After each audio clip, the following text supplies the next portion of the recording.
62 90-day challenge, and it was a quiet day. You know what? It's been going non-stop now for quite a while, and I decided, you know what? I'm just gonna be today. So that's what I did. I woke up. I did make. There was a call. I didn't even know what it was really about, and it was a business opportunity. So I thought, okay. It was long. It was like a 6-hour call, but that's okay. It is what it is. But it was a beautiful day. So basically, I woke up and went like that. Last night we had a bit of an exciting 3 a.m. Actually, Colin lost a tooth at 1:30. He's lost 3 teeth. One on his birthday in May, one on my dad's birthday like a week later, and then one on my mom's birthday, which was yesterday. So yeah, it was her birthday yesterday. So it was good. So today at 3 a.m. So part of my own PTSD is watching my son get sick, and that was really hard. And you know, it's been 7 years, and he keeps saying that everything's okay, he doesn't think about it, and I believe that. However, last night, I guess we've had a lot of mosquitoes in our house. Unfortunately, I left the door open one night because it was either going to get really smoky in our house because it was cooking. But he came in at 3. He was shaken. He was scared. It turns out that when he had touched his head above his right eye, he felt a bump. So he started to get scared. He didn't see what it was. Eventually, like after we were all pretty much like shaking and crying, just like, okay. It's probably just a mosquito bite. It actually was on his forehead, not his eye. So he had a soft tissue mass, which is like a soft tumor, above his right on his eyebrow. And part of the cells, his immune system actually ate the bone in his head. So that was kind of crazy. He actually had, there was a chunk out of his eyebrow bone eaten away. And so, but it was up here, and so we're like, it looks like a bug bite. So everybody was okay after that, but that was kind of like, oh my God. And just, you know, I know that he still thinks about it. He's putting on a brave face. He's trying to let it go, and I think he is for the most part, but it definitely showed that the triggers are still there. And he was 5.5, like he's going to be 14, so it was almost 10 years ago. 9 years ago, actually, that, oh my God, it's been 9 years, not even 8, 7, but that this all started. So yeah, it was kind of crazy. So that was that. So it was a bit of a late night, and then this morning I had to get up for 10 to be there. Of course, they're like, be there early. Like, whatever. But I'm like, I was there early because I had to get up anyway. But part of me is like, I just don't even want to be up. I don't want to show up anymore. I just want to be in bed because I'm so tired. And but I got up. I'm trying not to sleep until noon every day. I really don't like that.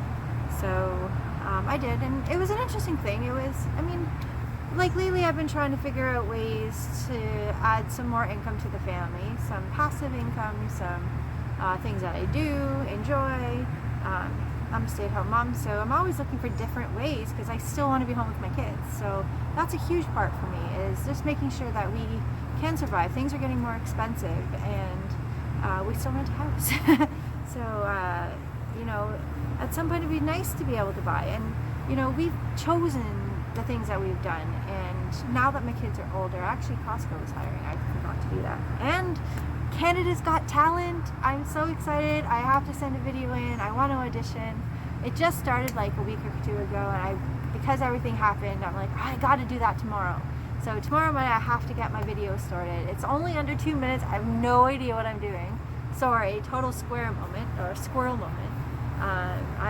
going to audition for Canada's Got Talent, so I'm super excited for that. People are like, you have to do it, and I'm like, oh, I'm definitely going. I always do them. I tried out for Pop Stars, I tried out for Canadian Idol, and now I have something different. So I've been trying to figure out if I'm just going to do harp and just play, or if I'm going to try to sing and play. I'm still learning how to sing, so I don't want to ruin my chances for it. So I'm not sure if I should just play. So look, I play the harp mostly. I've been learning how to sing, or just kind of do it that way. So I'm not sure. So yeah, so that's what I've been doing.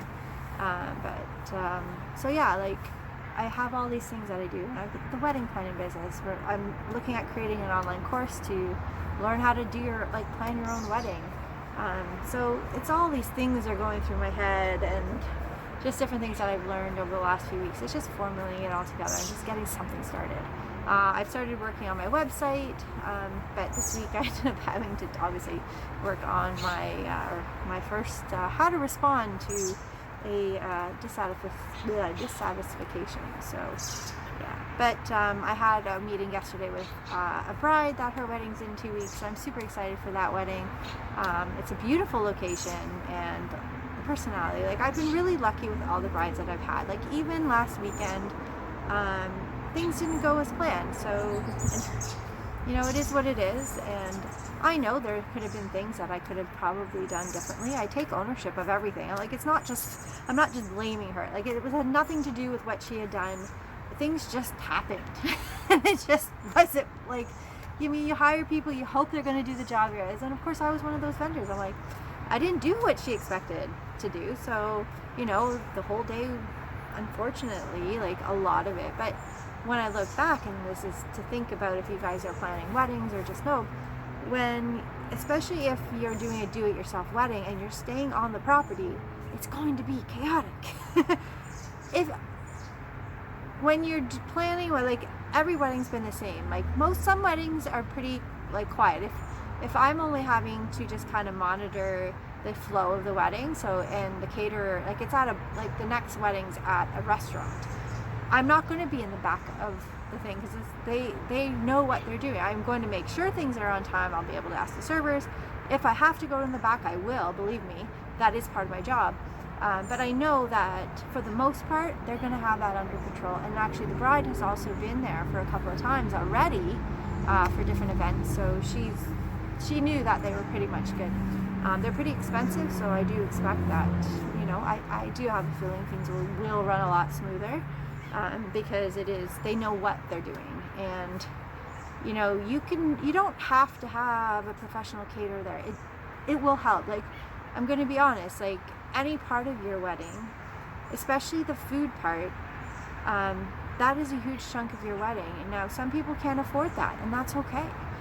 I was just going to have a potluck. I'm like, we'll just do potluck. Some weddings have done a potluck, only because we had $5,000. Well, we either just don't get married anyway. And my husband and I were like, no, he really wanted to do a nice wedding for him. I'm like, at this point, I just want to get married. It doesn't matter about all that. But they wanted it for us because they know the road that it took to get there. So it is what it is. But when you're in the environment that you have a wedding, the bride kept coming out, it's like, why isn't this done? And why isn't this done? And I'm like, it's not clean because people are still working. Things, I don't know, they're not done yet. Things happen. Things got pushed back, and so she kept coming out. I don't think she could quite give up the control, which is it's hard especially when she's had so much event. She was so stressed out.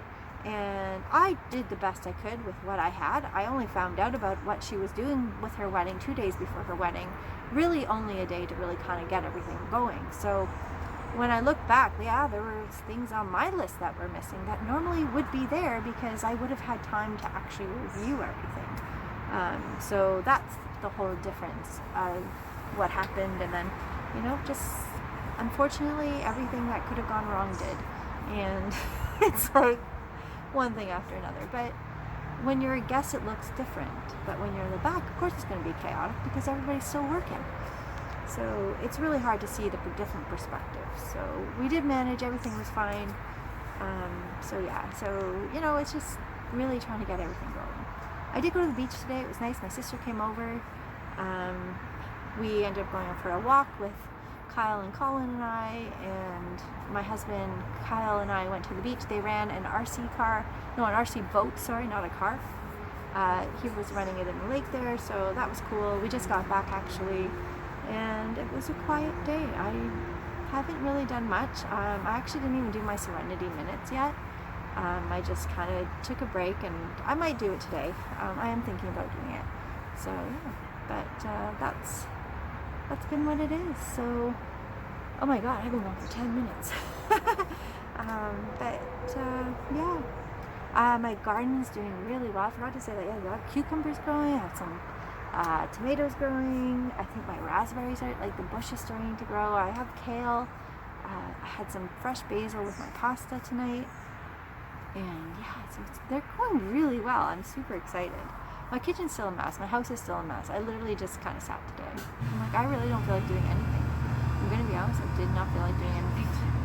The call took like 6 hours. Like, I was like, oh my God, just, and then it just kind of started asking questions. So yeah.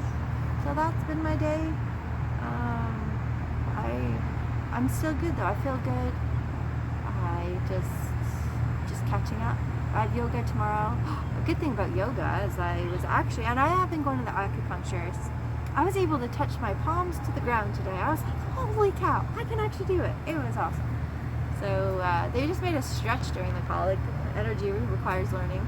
Learning requires energy. So we were like doing exercises and whatnot, and it helps. It totally helps. I have to say, like, if you're just sitting somewhere all day, you have to move.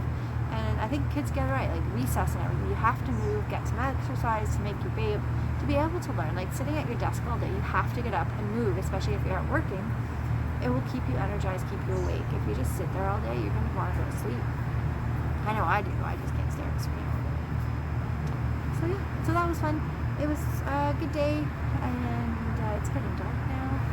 So I'm going to go upload this and trying to figure out everything. And debate whether or not tomorrow I'm going to stream. I haven't streamed in a week, so it'd be nice to stream. Usually try and do YouTube. I haven't done YouTube in 2 weeks, so I haven't done anything really in 2 weeks. So I'm still debating whether or not I'm going to do that. Apparently you can only, there's a 24-hour mark. So if I go on YouTube or Twitch, I think you have to, you can't just go on the same day. Here I was doing it twice a day. I'm like, oops. But I didn't know that because I didn't really read. I wasn't streaming when I joined Twitch before. So anyway, I think that's all. I think I'm done. So you guys take it easy. Thank you so much for joining me. Sending all my love to you guys. And stay well. Things are opening up. It's kind of scary, I'm not gonna lie. But it's exciting as well, just to be able to start to, feel like things are getting back to normal. But because it's been so long, it's going to be kind of nerve-wracking for a while to be like, is it sick? You stay over there. I'm good. I'm going to wear my mask still. So, yeah. So, anyway, I'm going to head off. Thank you guys so much. We will see you tomorrow. Stay well.